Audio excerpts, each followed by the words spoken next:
Good morning to everyone. स्वागत है आपका नारायणी क्लासेस के इस यूट्यूब चैनल पर। देखो, लास्ट टाइम हम टॉपिक कर रहे थे हीट, और हीट का आज हम कर रहे हैं पार्ट टू में मैं आज आपको कराऊंगा KFC। यानी कि KFC का मतलब क्या है? KFC का मतलब यहाँ पर है टेम्परेचर स्केल या स्केल ऑफ टेम्परेचर। आपको एक चीज़ पता है, अगर हम टेम्परेचर को मेज़र कर रहे हैं तो टेम्परेचर को मेज़र करने के हमारे चार स्केल हैं। या तो हम टेम्परेचर को किस में मेज़र करेंगे? केल्विन में। किस में मेज़र करेंगे? केल्विन में। या फिर किस में मेज़र करते हैं हम? फ़ारेनहाइट में। किस में मेज़र करते हैं? फ़ारेनहाइट।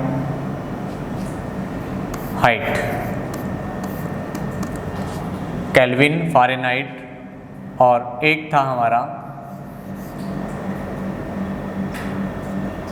सेल्सियस। ठीक है। और इसके अलावा एक और हमारा स्केल है टेम्परेचर को मेज़र करने का, वो मैं ऊपर लिख रहा हूँ, र्यूमर।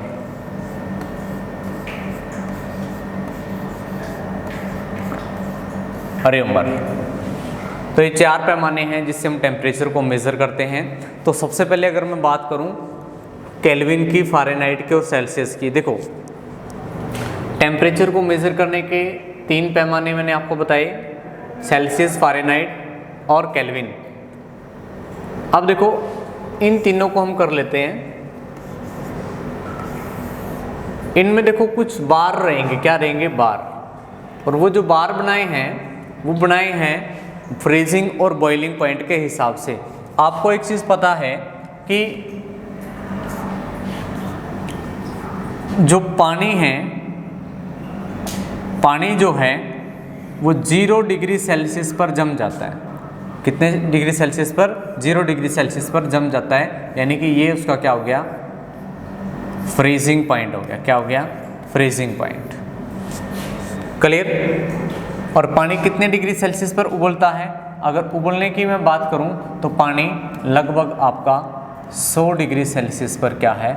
उबल जाता है। 100 डिग्री सेल्सियस पर उबल जाता है। तो ये इसका क्या हो गया? Boiling point. तो जो स्केल है हमारा, देखो जो स्केल है वो बॉइलिंग पॉइंट और फ्रीजिंग पॉइंट के ऊपर डिपेंड करेगा। यानी कि स्केल में जो बार बनाए हमने वो फ्रीजिंग और बॉइलिंग पॉइंट के बीच के होंगे। ठीक है। अगर मैं फ़ारेनहाइट की बात करूं, फ़ारेनहाइट में जो पानी है वो 212 फ़ारेनहाइट पर उबलता है, और केल्विन में 373 फ़ारेनहाइट पर। अगर मैं फ्रीजिंग की बात करूं, उनके फ्रीजिंग पॉइंट की, तो देखो केल्विन में रहेगा 273 केल्विन, फ़ारेनहाइट में रहेगा 32 फ़ारेनहाइट, और सेल्सियस में रहेगा 0 डिग्री सेल्सियस। तो ये चीज़ें क्लियर हैं। अब देखो, इसमें कितने स्केल हैं? इसमें कितने बार होंगे? 100 बार होंगे। इसका जो केल्विन थर्मोमीटर होगा इसमें 100 बार होंगे, इसमें 180 होंगे, और इसमें भी कितने होंगे? 100 होंगे। ठीक है। अब देखो, इनसे मैं एक क्वेश्चन आपको बता देता हूँ। देखो, अगर आप देख रहे हो केल्विन में, फ़ारेनहाइट में, तीनों में ये तीर के निशान ऊपर की ओर है। कहने का मतलब है किसी भी ऑब्जेक्ट को आप हीट कितनी भी दे सकते हो, लेकिन निकाल कितनी सकते हो? जितनी उसके अंदर है। यही चीज़ तो है। मतलब आपके बैंक अकाउंट है, बैंक अकाउंट में आप पैसा कितना भी डाल सकते हो, लेकिन निकाल कितना सकते हो? जितना आपके अकाउंट में है। वही चीज़ मैं आपको यहाँ पर बता रहा हूँ। आप किसी भी ऑब्जेक्ट में हीट डाल कितने भी सकते हो, लेकिन निकाल कितनी सकते हो? जितनी उसके अंदर है। मतलब कम से कम टेम्परेचर की एक लिमिट है। ज़्यादा से ज़्यादा कितना भी हो सकता है, ज़्यादा से ज़्यादा कोई लिमिट नहीं है, लेकिन कम से कम की लिमिट है। यानी कि इस कम से कम को हम बोलते हैं एब्सोल्यूट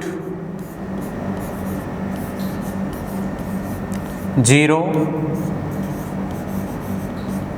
टेम्परेचर। क्या बोलते हैं इसको? Absolute zero temperature. या फिर क्या बोलेंगे, परम शून्य ताप। क्या बोलेंगे, परम शून्य ताप। देखो अगर मैं एब्सोल्यूट जीरो टेम्परेचर की बात करूं तो आपको पता होना चाहिए जो एब्सोल्यूट जीरो टेम्परेचर है, परम शून्य ताप है, वह कम से कम तापमान है जिससे कम टेम्परेचर नहीं हो सकता। ये रहेगा -273.15 डिग्री सेल्सियस। और सबको ये वैल्यू पता होनी चाहिए और पता भी होती है कि परम शून्य ताप कितना होता है, -273.15 डिग्री सेल्सियस। लेकिन एग्जामिनर आपको क्या पूछेगा, जैसे आपको बोल दे कि परम शून्य ताप कितना होता है, सबको पता है -273.15 डिग्री सेल्सियस, लेकिन वो सेल्सियस में ना देके वैल्यू किस में देगा, फ़ारेनहाइट में। तो ये कितना रहेगा, 459.61 फ़ारेनहाइट। ये भी एब्सोल्यूट जीरो टेम्परेचर है। अगर केल्विन की बात करूं तो 0 केल्विन। तो ये चीज़ें क्लियर हैं। जो एब्सोल्यूट जीरो टेम्परेचर है ये सेल्सियस में -273.15 डिग्री सेल्सियस, फ़ारेनहाइट में 459 और केल्विन में 0 केल्विन। अब देखो अगर हम बात कर रहे हैं तीनों स्केल की, तो तीनों स्केल में एक चीज़ और आती है हमारी। देखो इन तीनों में एक चीज़ और याद रखनी है, जो बॉडी टेम्परेचर है, मनुष्य का जो शरीर है इसका जो टेम्परेचर है ये भी याद रखना है। देखो human body temperature 37 degree Celsius रहेगा। कितना रहेगा सेल्सियस में, 37 डिग्री सेल्सियस। फ़ारेनहाइट में याद रखना है 98.6 फ़ारेनहाइट। कितना रहेगा, 98.6। और केल्विन में रहेगा 310 केल्विन। कितना रहेगा, 310 केल्विन। कितना रहेगा, 310 केल्विन। ये चीज़ क्लियर होगी सबको। एक चीज़ और देखो, मैं नीचे लिख रहा हूँ, ये चीज़ तो सबको क्लियर होगी, कितने डिग्री पर पानी उबलेगा, कितने पर जमेगा, और बॉडी टेम्परेचर कितना होता है, एब्सोल्यूट जीरो टेम्परेचर कितना होता है। अब इसमें थोड़ा सा और देखो, अगर हम बात करें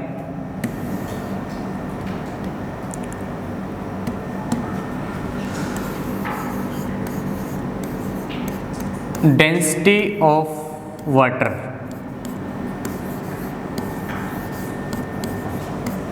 पानी का घनत्व मैक्सिमम कितने पर होता है, तो मैक्सिमम रहेगा सबको पता है कितने पर, 4 डिग्री सेल्सियस पर। कितने पर, 4 डिग्री सेल्सियस पर। अगर यही वैल्यू आपको फ़ारेनहाइट में पूछ ले, ये तो सबको पता है कि 4 डिग्री सेल्सियस पर पानी का घनत्व सबसे ज़्यादा होता है, लेकिन कितने डिग्री फ़ारेनहाइट पर होगा। सेल्सियस में तो वैल्यू सबको पता है, फ़ारेनहाइट में याद रखना है, फ़ारेनहाइट में वैल्यू रहेगी 39 फ़ारेनहाइट। और ध्यान रखना, अगर यही वैल्यू आपको केल्विन में पूछेगा तो ये रहेगी आपकी 277 केल्विन। तो देखो सेल्सियस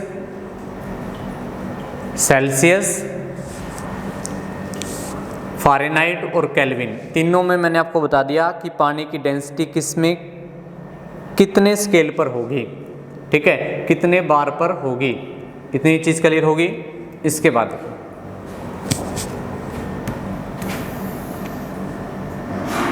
एक आता है हमारा KFC फॉर्मूला। KFC फॉर्मूले का मतलब क्या है, देखो जो KFC फॉर्मूला है इसका मतलब क्या है कि केल्विन, फ़ारेनहाइट और सेल्सियस, अगर आपको एक वैल्यू दे दी सेल्सियस में, उसको फ़ारेनहाइट में कन्वर्ट करना है या उसको सेल्सियस में कन्वर्ट करना है, तो इसको कन्वर्ट करने के लिए एक फॉर्मूला होता है। फॉर्मूला ध्यान रखना है, ये फॉर्मूला रहेगा C-0/100 equal F-32/180 equal K-273/100। अब देखो जो मैंने 3 स्केल आपको लिखे थे, केल्विन, फ़ारेनहाइट और सेल्सियस, अगर उनका फ्रीजिंग पॉइंट देखो, पानी कितने पर जमता है 0 डिग्री सेल्सियस पर, कितने फ़ारेनहाइट 32 पर, और कितने केल्विन पर 273 पर। तो ये C माइनस में जो किया, F माइनस में जो किया, K माइनस में जो किया, क्या है इसका फ्रीजिंग पॉइंट, और बटे में क्या है फ्रीजिंग और बॉइलिंग पॉइंट का डिफरेंस, यानी कि उनके जितने बार हैं।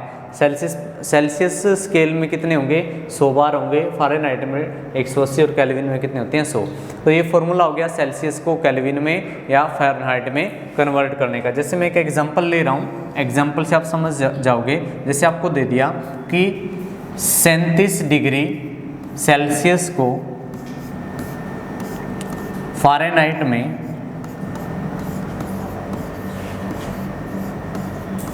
कन्वर्ट करो, किस में कन्वर्ट करो, फ़ारेनहाइट में। तो देखो 37 डिग्री सेल्सियस है ना, 37 डिग्री सेल्सियस है, तो इस हमने सेल्सियस को किस में कन्वर्ट करना है, फ़ारेनहाइट में। तो ये चीज़ हम यहाँ पे स्किप कर देंगे, यानी कि ये चीज़ नहीं लेनी, सिर्फ ये दो लेने। C माइनस 0 बटे में 100 इक्वल टू F माइनस 32 बटे में 180। अब मेरे को ये बताओ 37 डिग्री सेल्सियस है, यानी कि इस 37 को हम क्या रखेंगे इस C की जगह, यानी कि यहाँ पर मैं क्या रख दूंगा 37। क्लियर हो गया। अब ध्यान देना, देखो 37 माइनस 0, अगर 37 माइनस 0 करेंगे कितना आ जाएगा 37 बटे में 100 इक्वल टू F माइनस 32 बटे में 180। 0 से 0 कैंसिल, 2 पंजे 10, 2 में 18, ठीक है, 2 पंजे 10, 2 में 18। अब ध्यान देना, देखो इस 9 को इस साइड अगर मैं मल्टीप्लाई करता हूँ, 9 तिया 27, सॉरी 9 7 63, 9 तिया 27 33, ठीक है, बटे में क्या था 5 is equal to F minus 32। यही चीज़ है, क्लियर। अब देखो इसको अगर मैं कट कर रहा हूँ तो ये आ जाएगा 5 31 5 31 66.6। अब ये F इस साइड जाके क्या हो जाएगा प्लस हो जाएगा 32 इज इक्वल टू F, यानी कि फ़ारेनहाइट कितना आ गया 98.6 फ़ारेनहाइट। तो वही मैंने आपको लिखवाया था कि जो 37 डिग्री सेल्सियस है वो आपका 98.6 फ़ारेनहाइट के बराबर होता है। देखो कई जगह 98.4 भी है, ध्यान रखना वहाँ पर क्या होगा 37 की जगह 36.9 लिया गया है। क्या लिया गया 36.9, क्या लिया गया 36.9 लिया गया। इतनी चीज़ क्लियर होगी सबको, ठीक है। इसके बाद नेक्स्ट आता है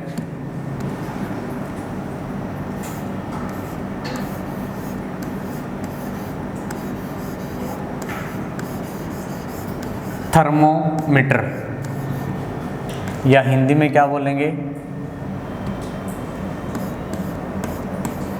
ताप मापी। क्या बोलेंगे ताप मापी। देखो जो थर्मोमीटर है, अगर हम टेम्परेचर को मेज़र कर रहे हैं या तो सेल्सियस में मेज़र करेंगे या केल्विन में या फ़ारेनहाइट में, इन्हीं में मेज़र करेंगे, सेल्सियस में या केल्विन में या फ़ारेनहाइट में। लेकिन किससे मेज़र करेंगे, किसी डिवाइस से, और जिस डिवाइस से हम टेम्परेचर को मेज़र करते हैं उसको क्या बोलते हैं थर्मोमीटर, यानी कि तापमान को मापने वाला पैमाना कौन सा है थर्मोमीटर है। अब ध्यान देना, देखो ये थर्मोमीटर आपके एक तो होते हैं लिक्विड थर्मोमीटर, कौन से लिक्विड, जिसमें लिक्विड का यूज होता है। एक होते हैं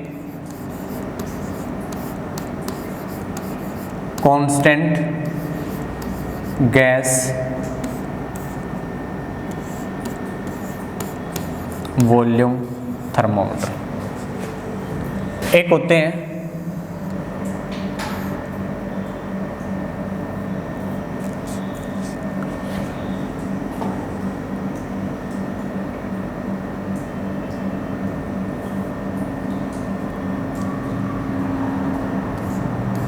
टोटल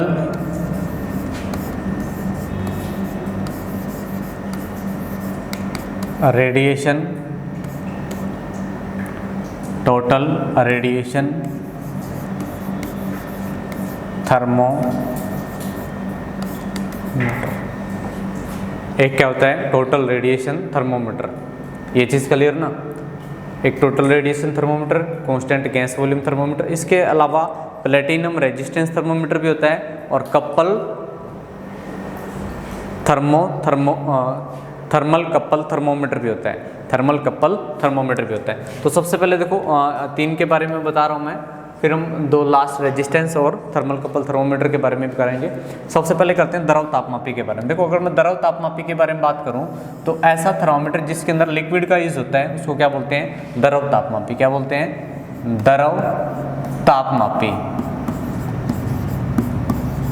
द्रव तापमापी, देखो जो द्रव तापमापी है उसमें दो लिक्विड का यूज होता है, या तो पारे का यूज होगा, किसका, पारे का, या फिर किसका यूज होगा, एल्कोहल का, एल्कोहल।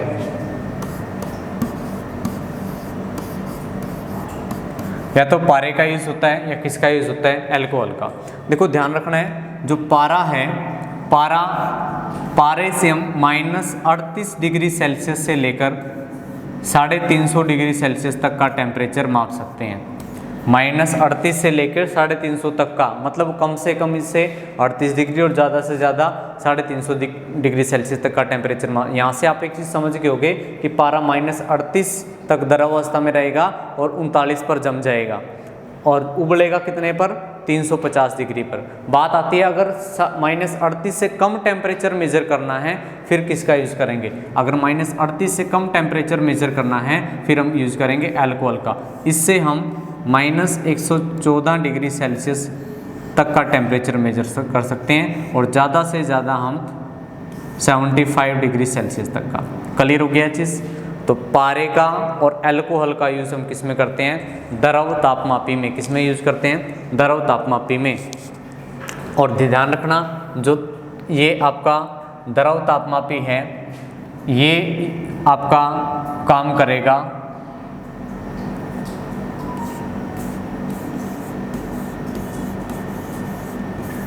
थर्मल एक्सपेंशन पर। किस पे काम करेगा, थर्मल एक्सपेंशन पर। क्लियर हो गया चीज़। जो द्रव तापमापी है ये आपका काम करेगा थर्मल एक्सपेंशन पर। इतनी चीज़ क्लियर। अब आते हैं हम कांस्टेंट गैस वॉल्यूम थर्मोमीटर। देखो नाम से पता चल रहा है कांस्टेंट गैस वॉल्यूम थर्मोमीटर। इसमें गैस का यूज़ होता है, किसका यूज़ होता है, गैस का। तो ध्यान रखना, 2 गैस का यूज़ करते हैं इसके अंदर। एक तो यूज़ करते हैं इसमें हाइड्रोजन का और एक यूज़ करते हैं हम इसमें नाइट्रोजन का। एक हाइड्रोजन का यूज़ करते हैं और एक किसका यूज़ करते हैं, नाइट्रोजन का। किसके अंदर, गैस थर्मोमीटर के अंदर। देखो जो हाइड्रोजन है इससे कम हम -200 डिग्री सेल्सियस तक का टेम्परेचर माप सकते हैं, लेकिन ज़्यादा से ज़्यादा हम कितना माप सकते हैं, 500 डिग्री सेल्सियस तक। कितना, 500 डिग्री सेल्सियस तक। 500 डिग्री सेल्सियस तक का टेम्परेचर माप सकते हैं। क्यों, क्योंकि 500 के बाद जो ये आपका हाइड्रोजन है इसका डिफ्यूजन होना शुरू हो जाता है। क्या होना शुरू हो जाता है, डिफ्यूजन। डिफ्यूजन क्या होता है, विसरण। विसरण होना शुरू हो जाता है। अब ध्यान रखना है, अगर 500 से ज़्यादा टेम्परेचर मेजर करना है तो हम किसका यूज़ करेंगे, नाइट्रोजन का। यानी कि नाइट्रोजन से हम -200 से लेकर 500 डिग्री सेल्सियस से ज़्यादा टेम्परेचर मेजर कर सकते हैं। 500 डिग्री सेल्सियस से ज़्यादा का टेम्परेचर मेज़र कर सकते हैं। इतनी चीज़ क्लियर होगी सबको। इसके बाद देखो ये इसका नियम भी आपने याद रखना है, किस नियम पे काम करता है ये। तो जो गैस तापमापी हैं आपके, ये आपके काम करते हैं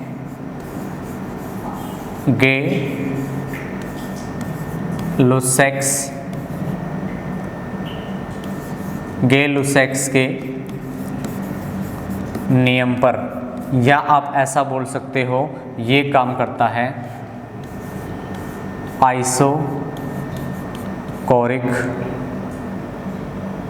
आइसोकोरिक प्रोसेस पर। ठीक है, किस पे काम करेगा? आइसोकोरिक प्रोसेस पर आपका ये काम करता है। ठीक है, आइसोकोरिक प्रोसेस में ये बोला गया है कि अगर टेम्परेचर कांस्टेंट है, आइसोकोरिक प्रोसेस में ये बोला गया है कि अगर वॉल्यूम कांस्टेंट है तो प्रेशर और टेम्परेचर का तो रेशो भी कांस्टेंट रहेगा, या आप बोल सकते हो कि आप टेम्परेचर बढ़ाओगे तो प्रेशर भी बढ़ेगा। अगर वॉल्यूम कांस्टेंट है तो टेम्परेचर बढ़ाने पर प्रेशर भी बढ़ता है। ये आपका होता है आइसोकोरिक प्रोसेस। इतनी चीज़ क्लियर? ठीक है, एक लास्ट मैंने लिखा है यहाँ पर टोटल रेडिएशन थर्मोमीटर। क्या लिखा है? Total radiation thermometer. अगर मैं टोटल रेडिएशन थर्मोमीटर को हिंदी में लिखूं तो ये होता है पूर्ण विकिरण तापमापी। क्या होता है? पूर्ण विकिरण तापमापी, टोटल रेडिएशन थर्मोमीटर। देखो जो टोटल रेडिएशन थर्मोमीटर है इसके बारे में बताते हैं। इससे हम दूर स्थित वस्तु का टेम्परेचर मापते हैं। किसका टेम्परेचर हम मेजर करते हैं? इससे कोई भी वस्तु दूर है, किसका? दूर स्थित वस्तु का।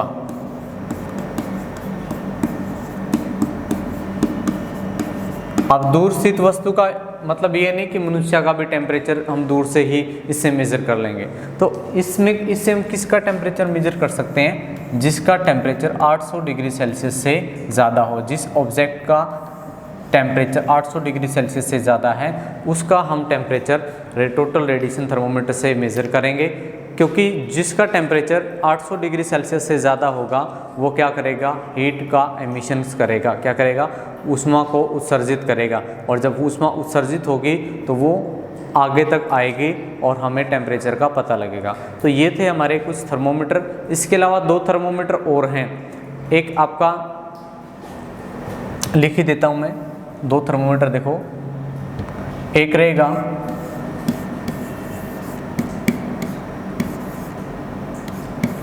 Platinum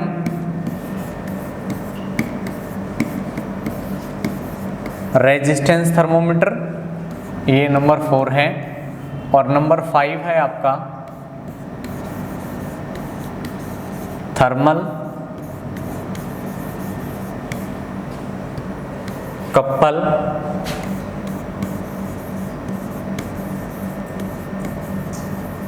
thermometer. Platinum resistance thermometer और एक थर्मल कपल थर्मोमीटर, ये आपके 5 थर्मोमीटर हैं। लास्ट से आपके एग्जाम में क्वेश्चन पूछा जाता है कि जो थर्मल कपल थर्मोमीटर है ये किस नियम पे काम करता है? तो ये काम करता है सीबेक इफेक्ट पर। किस पे काम करेगा? सीबेक इफेक्ट पर। और ये काम करता है रेजिस्टेंस पर। तो ये चीज़ें क्लियर हैं। मैंने आज आपको KFC और थर्मोमीटर करवाया है। हम नेक्स्ट लेक्चर में हीट के बारे में करेंगे, method of heat transmission, heat के ट्रांसफ़र होने की विधियाँ कितनी हैं। तो आज के लिए इतना ही करते हैं। Thank you.